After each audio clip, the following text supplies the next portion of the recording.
Nauzubillahi min dzalik, lah keprimen si kie, si Rika, keprimen. Nauzubillahi min dzalik, masih muda itu harusnya saling menginspirasi, saling support satu sama lain. Bukannya saling bersekongkol untuk ngebohongin masyarakat. Nauzubillahi min dzalik. Nah nih Ustadz Syam, berbicara tentang perjalanan baginda Rasul ketika Isra Mi'raj. Katanya beliau melihat seseorang yang bentuk bibirnya, bentuknya seperti bibir unta. Itu kenapa sih dan ada nggak hubungannya dengan video yang barusan kita tonton?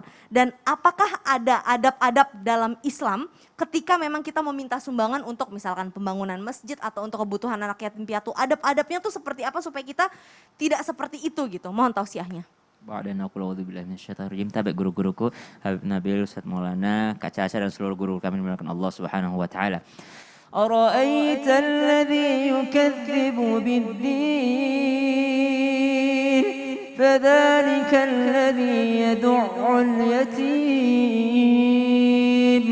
wa la yahuddu ala ta'amil miskin.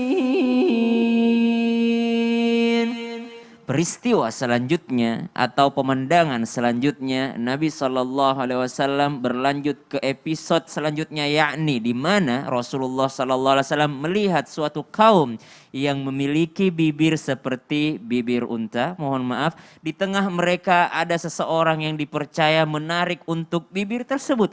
Kemudian ke mulut mereka dimasukkan batu dari api neraka dan batu itu keluar dari bawah mereka. Lalu Nabi SAW bertanya kepada tour guide-nya. Jadi teman-teman sekalian, kita bisa ngebayangin gimana travelingnya Nabi gitu. Jadi tour guide-nya adalah Jibril alaihissalam, kendaraannya adalah buraq, itu kendaraan pertama, kemudian kendaraannya yang lain ada lagi, kemudian tour guide-nya adalah malaikat Jibril. Jadi Nabi tuh enak banget nanya-nanya. Jadi kalau kita jalan-jalan penting sekali untuk ada yang namanya tour guide-nya. Lalu Nabi SAW bertanya kepada Jibril alaihissalam, apa itu? Siapa mereka? Siapa mereka wahai Jibril? Ia menjawab, mereka adalah orang-orang yang suka memakan harta anak yatim secara zalim.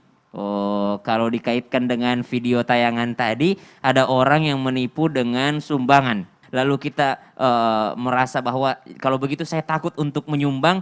Nggak apa-apa sebenarnya. Kalau kita menyumbang, itu urusan kita dengan Allah selesai.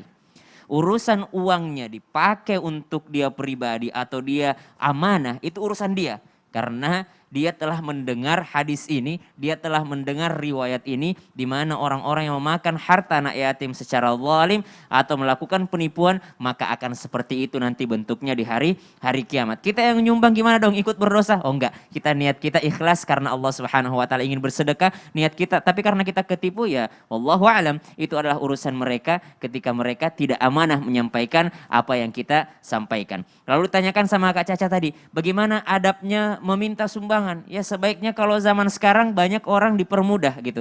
Dipermudah dengan cara apa? Ada memang orang-orang yang mesti diketuk pintunya.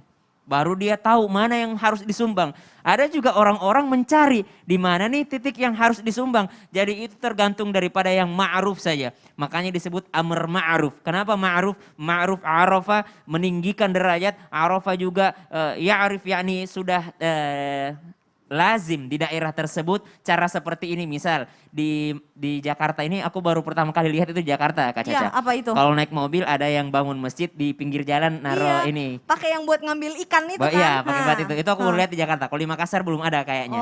Belum ada yang seperti itu. Jadi tergantung daerahnya masing-masing. Kalau sudah lumrah seperti itu, asal tidak mengganggu lalu lintas, agar tidak mengganggu yang namanya kelancaran perjalanan orang lain dan tidak berbahaya. Karena ada juga yang berbahaya, misalnya di tengah jalan atau di perlintasan. Naudzubillah min dzalik, hati-hati karena siapa tahu malah berbahaya untuk dirinya sendiri. Lalu memintanya pun dengan cara yang sopan santun, arafah, yakni meninggikan derajat orang lain ketika memberikan sumbangan, bukan meremehkan. Wah, masa Bapak sumbangannya cuma segitu. Jangan meremehkan orang lain ketika ada orang yang memberikan sumbangan.